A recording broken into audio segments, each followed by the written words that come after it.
συνάντηση λοιπόν στο Βρυσάκι χώρο τέχνης και δράσης, εδώ στη Μαγική Πλάκα. Χορηγός έμπνευσης όπως πάντα ο ελληνικός καφές Μπράβο, στα πλαίσια του Athens Fringe Live, μια πολύ ιδιαίτερη παρέα σήμερα που έχουν κοινό τους έτσι, συνδετικό κρίκο τη μουσική με έμεσο ή άμεσο τρόπο. Θα ξεκινήσω από τον Χάρη Μπότσι που εκπροσωπεί την ομάδα Κανένας Άγγελος. Καταρχήν πόσα άτομα είστε στην μουσική Είμαστε αυτή ομάδα? 4 άτομα. Έχουμε τραγουδίστρια Μαριάννα Ιγκέκα, κρουστάος Όλης ο Μπαρκή, κιθάρα ο Γιάννης ο Κούσης και εγώ παίζω πιάνο. Πότε ξεκίνησε η ομάδα σας? Ξεκίνησε πριν από 2 χρόνια. Ναι. Με αφορμή να παίξουμε σε ένα καλοκαιρινό φεστιβάλ στο Θέατρο Φαλτάιτς της Κύρου. Τι είδος μουσικής παίζετε? Η αρχική ιδέα ήταν να παντρέψουμε ποίηματα του Ρίτσου και του Καρούζου. Από εκεί δανειστήκαμε και φτιάξαμε ενότητες που αφορούν τον άνθρωπο, την αγάπη, τη ζωή. Ξεκινήσαμε λοιπόν στείνοντας μια παράσταση ουσιαστικά μουσικοποιητική και προσθέσαμε κομμάτια τα οποία εκτείνονται από Portishead, Χατζηδάκη, κριτικά, παραδοσιακά της Κύρου. Γιατί επιλέξατε αυτούς τους δύο ποιητές? Επιλέξαμε αυτούς τους δύο γιατί κατά κάποιο τρόπο, ενώ ο Καρούζος είναι λίγο ίσως πιο κοινικός και ίσως πιο σκοτεινός, φωτίζει λίγο το Ρίτσο από αυτή την άποψη, αλλά εν τέλει και ο Ρίτσος είναι που δίνει μια αισιοδοξία, μια νότα αισιοδοξίας. Και αυτό το αναλύουμε στην παράσταση. Συμπληρώνονται δηλαδή με ένα έτσι πολύ ιδιαίτερο τρόπο, πιστεύετε? Αυτό. Και σιγά σιγά προσθέτουμε καινούργιους ποιητές. Είχες ερεθίσματα στην οικογένειά σου? Πώς προέκυψε η μουσική, πώς προέκυψε? Ενώ δεν είχαμε ερεθίσματα στην οικογένεια, και εγώ και ο αδερφός μου ξεκινήσαμε από νωρίς μουσικά όργανα. Ξεκίνησα μοντέρνο, συνέχισα με κλασικό και σταμάτησα για τις πανελλήνιες και όλο αυτό το σύστημα με τις εξετάσεις. Άρα το jazz ήρθε μετά, το jazz πιάνο ήρθε μετά? Το jazz ήρθε όταν πέρασα στο πανεπιστήμιο. Αλλά ασχολείσαι επαγγελματικά και μόνο αποκλειστικά με τη μουσική? Ναι. Γιατί δύσκολη απόφαση αυτή, πάρα πολύ, Μέχρι κάποια φάση της ζωής μου ήταν δύσκολη, μετά έγινε εύκολη και μονόδρομος. Γιατί? Γιατί συνειδητοποίησα ότι δεν μπορώ να κάνω χωρίς αυτό. Το μετέτρεψα σε καθημερινότητα, τρόπο ζωής και έκτισα τη φιλοσοφία μου γύρω από αυτό. Τι σημαίνει μουσική για σένα? Είναι τρόπος έκφρασης, είναι η δική μου ψυχανάλυση. Πέρα από την ομάδα Κανένας Άγγελος, έχεις και το κουαρτέτο, ένα jazz κουαρτέτο και το συγκρότημα Τα Χάρτινα Φτερά. Τρία διαφορετικά είδη μουσικής. Το κάθε σχήμα εισάγει στοιχεία μέσα στο άλλο. Δύσκολη περίοδος να ακολουθείς το χόμπι σου, το μουσικό, να το κάνεις επάγγελμα? Σε αυτή την περίοδο που πλέον τα παραδοσιακά σταθερά επαγγέλματα έχουν χάσει αυτή τη σταθερότητα, ο καθένας μπορεί να στραφεί πλέον σε αυτό που τον αφορά και τον απασχολεί και να προσπαθήσει να γίνει καλός σε αυτό. Γιατί ίσως αυτό μπορεί να σε κάνει και πάρα πολύ καλό. Μπορείς να γίνεις πολύ καλός σε οτιδήποτε επιλέξεις να κάνεις. Σε αυτό που θα επιλέξεις να κάνεις και θα το κάνεις επειδή σου αρέσει. Και επειδή θα είσαι πολύ καλός, πιθανά να έρθουν και οι οικονομικές απολαύσεις κάποια στιγμή. Μάλλον εκεί έχεις περισσότερες πιθανότητες. Έχουμε αξιόλογους μουσικούς στην Ελλάδα? Έχουμε αξιόλογους μουσικούς. Σε κάθε είδος επίσης υπάρχουν πάρα πολύ καλά συγκροτήματα. Είτε μιλάμε για alternative rock, είτε μιλάμε για τη jazz που είναι μια πολύ δυνατή σκηνή. Μιλάμε για το χώρο του φλαμέγκο που επίσης γίνεται μια μεγάλη κίνηση και αρχίζει και συγκεντρώνει πολύ κόσμο. Μιλάμε για το χώρο του ρεμπέτικου που έχουμε και ρεμπέτικες κομπανίες ξανά και σχήματα που παίζουν jazz με ρεμπέτικο και γίνεται πάλι μια μίξη μεταξύ δυτικής μουσικής και αυτό που λέμε ίσως πιο ανατολική. Συμβαίνουν πάρα πολλά πράγματα στη μουσική. Χάρη, είναι δύσκολο πάρα πολλά νέα παιδιά που είτε ονειρεύονται να γίνουν μουσική και να το ακολουθήσουν σαν επάγγελμα, είτε προσπαθούν να ζήσουν μέσα από αυτό, αλλά οι απογοητεύσεις είναι πάρα πολλές και νομίζω ότι εσύ το ξέρεις πολύ καλά γιατί είσαι μέσα στον χώρο. Τι θα έλεγες όλα αυτά τα παιδιά? Έχει πολλά προβλήματα, σίγουρα όπως όλα τα επαγγέλματα. Αν δούμε το κομμάτι ως επάγγελμα. Πάντα είμαι υπέρ του να κάνεις κάτι που σε γεμίζει. Να κάνεις αυτό που σου αρέσει, είτε είναι χόμπι είτε είναι επάγγελμα, όσο μπορείς στα πλαίσια μιας καθημερινότητας και από εκεί δεν ξέρεις τι θα προκύψει. Βασίλης Παπασταμάτης. Αυτό που μου είπες και μου άρεσε είναι ότι διδάσκεις, αλλά και διδάσκεσαι σάλσα. Ναι, Διδάσκω σάλσα κουμπάνα και διδάσκω με σάλσα LA style. Και γνώρισες τον κόσμο, τον μαγικό κόσμο της σάλσα, ένα κρύο βράδυ, Ήταν ένα χειμωνιάτικο βράδυ που καθόμουν με μια παρέα και μου είπε μια κοπέλα, πάμε σε ένα μπαράκι, είναι ωραία. Και τη ρωτάω τη φίλη μου τι μουσική είναι αυτή, γιατί έβλεπα τον κόσμο να διασκεδάζει. Άρχισα να πηγαίνω κάθε Κυριακή που διδάσκαν εκεί, σε αυτό το μαγαζί, που το είχαν Κολομβιανοί, και διδάσκαν σάλσα κουμπάνα. Μετά πήγα σε ένα άλλο μπαράκι που ήταν πιο κοντά στο σπίτι μου και βόλευε, που διδάσκαν και εκεί πέρα καλά. Μετά πήγα σε σχολή. Έμαθα παράλληλα και ballroom χορούς όπως tango, foxtrot, vals, αλλά αυτό που με τράβηξε ήταν η σάλσα βασικά και αυτό συνέβη. Μηχανικός είμαι. Η σάλσα είναι καθημερινά στη ζωή μου και φροντίζω να είναι. Σάλσα μπορεί να μάθει οποιοσδήποτε, όλος ο κόσμος, και χαίρομαι πάρα πολύ που πολλές φορές βλέπω μεγάλους σε ηλικία μαθητές. Ο Έλληνας γιατί δεν χορεύει έξω στα μαγαζιά που παίζει μουσική χορευτική και κάθεται απλά και κοιτάει ο ένας τον άλλον και πίνει το ποτό του? Έχετε πάντα αυτή την απορία. Φοβάται να εκφραστεί. Αυτό έχει συμβεί τώρα στην Ελλάδα από τα 90's και μετά, δηλαδή από την εποχή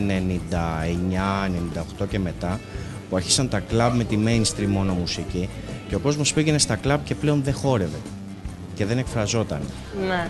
Και έχει γίνει λίγο ρηχή η διασκέδαση, μονόχνοτη. Με τη σάλσα το ξεπερνάς, ναι, το ξεπερνάς. Τι σου δίνει εσένα η σάλσα? Τι είναι, ρε παιδί μου? Χαρά, βασικά η μουσική είναι καταπληκτική. Σε γεμίζει, Ναι, είναι καταπληκτική. Υπάρχει, πιστεύεις, έτσι, είναι ένα κίνημα το οποίο όλο και μεγαλώνει στη χώρα μας? Είναι ένα κίνημα που μεγαλώνει όχι παγκοσμίως. Ναι. Δηλαδή η σάλσα έχει γίνει διεθνής χορός. Τι σημαίνει σάλσα, για πες μας? Η σάλσα βασικά σημαίνει, άμα κάνουμε τη μετάφραση, ανακάτεμα μπαχαρικών για σάλσα. Γιατί είναι πολύ ήχοι ανακατεμένοι. Δηλαδή ξεκινάει από την αφρορούμπα, έχει ήχους της μουσικής σον και έχει πολλές προσμίξεις ήχων και από άλλου είδους μουσικές. Και όσο προχωράει ο καιρός, αποκτά και άλλες προσμίξεις ήχων. Είναι πηγή έμπνευσης για σένα η σάλσα, έτσι νιώθεις? Είναι τρόπος έκφρασης. Τρόπος έκφρασης. Ναι. Βασίλη, υπάρχει πάρα πολλούς κόσμος που κάνει μια δουλειά και ονειρεύεται ότι θα ήθελε να κάνει ένα χόμπι ή να ασχοληθεί με κάτι άλλο που είναι το μεράκι του, το πάθος του πουθενά και δεν βρίσκει τη δύναμη να το κάνει.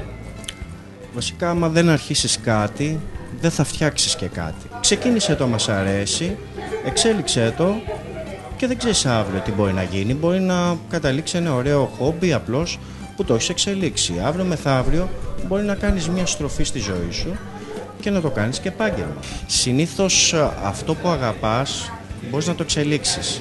Εγώ πιστεύω πως πολλοί άνθρωποι δεν δοκιμάζουν γιατί έχουν κάποια στερεότυπα, τα οποία τους τα έχουν δώσει οι γονείς του και βλέπουν το κύρος που μπορεί να έχει αυτό το επάγγελμα, αλλά δεν κοιτάζουν πιο μέσα.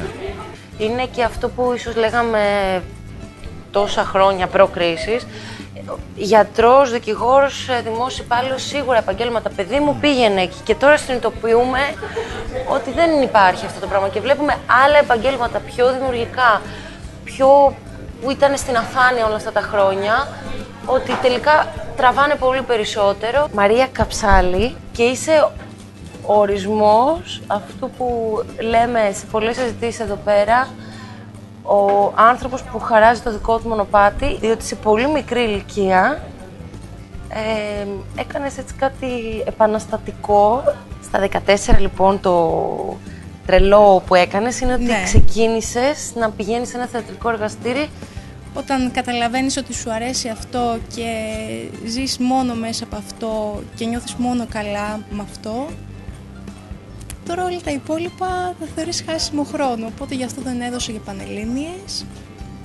Οδηγήθηκα στο τραγούδι μέσα του θεάτρου πολύ παράξενα. Προσπαθώντας να γίνω τέλεια σαν ηθοποιός, άρχισα να κάνω μαθήματα σε ό,τι μπορεί να χρησιμοποιήσει ένας ηθοποιός πάνω στη σκηνή, όπως χορό, τραγούδι. Εναταξία. Καταρχήν πόσα άτομα είναι? Συνήθως είμαστε γύρω στους 4 με 5.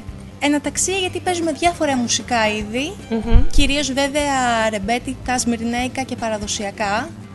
Εσύ πώς τον ανακάλυψες αυτόν τον κόσμο? Ευθύνη σε αυτό έχει ο πατέρας μου, γιατί είναι από την Ήπειρο, οπότε στο σπίτι ακούγαμε αποκλειστικά και μόνο ηπειρώτικα. Τα ρεμπέτικα τραγούδια είναι ένας μαγικός μουσικός κόσμος. Γιατί πιστεύεις καταρχήν ότι ήταν κάποιοι ήχοι που οι Έλληνες τους είχαν αφήσει πίσω, τους είχαν ξεχάσει? Προσπαθούσαν να επενδύσουν γενικότερα σε μια νέα κουλτούρα. Αυτή η ήχη, επειδή είναι πολύ γνήσιοι και πολύ αληθινή, δεν επέτρεπε αυτή τη μετάβαση σε αυτή την κουλτούρα. Πώς φαντάζεσαι τον εαυτό σου σε 10 χρόνια?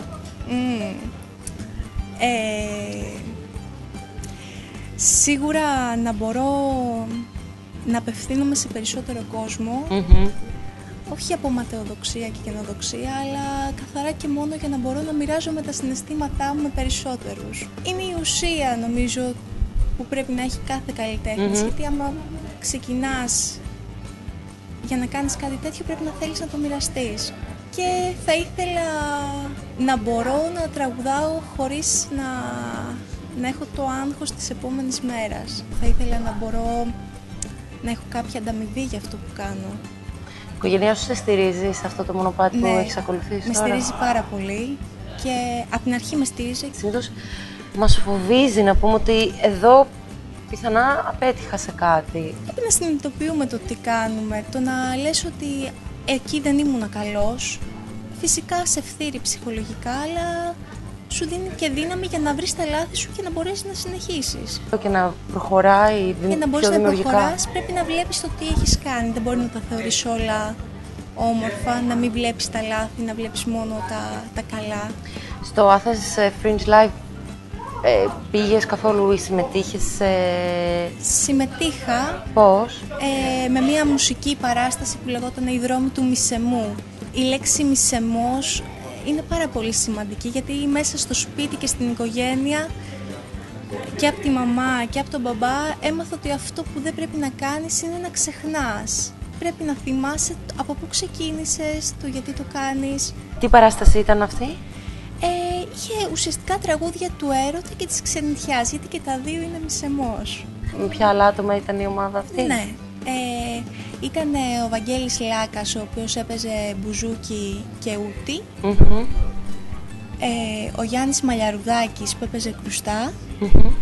Και ο Μίλτος Καραΐσκος που έπαιζε σαντούρι. Και εσύ στα φωνητικά? Και εγώ στα φωνητικά, ναι. Πώς ήταν η εμπειρία σου? Στο Βρυσάκι? Ναι. Ήταν από τις καλύτερες στιγμές μου. Λειτουργήσε μαγικά. Τη μέρα που έπαιξα είχε και πανσέλινο, οπότε το φως τα έκανε όλα διαφορετικά. Είναι πάρα πολλά παιδιά, έτσι όπως είναι δομημένο το εκπαιδευτικό σύστημα της Ελλάδας, δεν τους δίνει το ελληνικό σχολείο τη δυνατότητα να ασχοληθούν με θέατρο, με μουσική. Τι θα έλεγες όλα αυτά τα παιδιά? Όταν θέλεις να κάνεις κάτι, βρίσκεις τον τρόπο. Και το μόνο που μπορούν να κάνουν, ακόμα και αν δεν μπορούν να το πραγματοποιήσουν στην εφηβική τους ηλικία, μπορούν να το ονειρεύονται μέχρι να γίνουν 18. Μέχρι να γίνουν 18 και να το κάνουν μόνοι τους. Λοιπόν, σε αυτό το σημείο ευχαριστήσουμε τον χορηγό έμπνευση στον Ελληνικό Καφέ Μπράβο, τον υπέροχο χώρο που βρισκόμαστε σήμερα εδώ στην Πλάκα, το Βρυσάκι Χώρο και Δράσεις, στα πλαίσια πάντα του Athens Fringe Live. Ευχαριστούμε πάρα πολύ.